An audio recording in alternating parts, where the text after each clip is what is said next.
So for today's robotic session, I have been working on this bicep. So Inmoov bicep, this is a robot here, yay! But I've been working on getting this to work.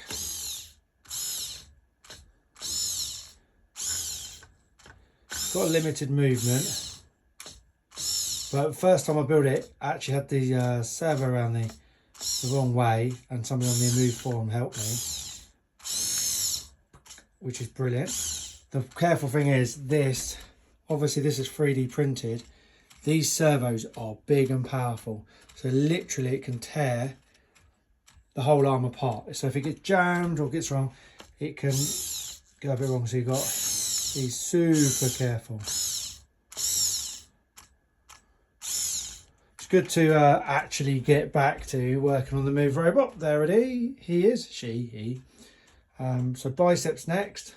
Then after that, I've got to finish wiring up the arm.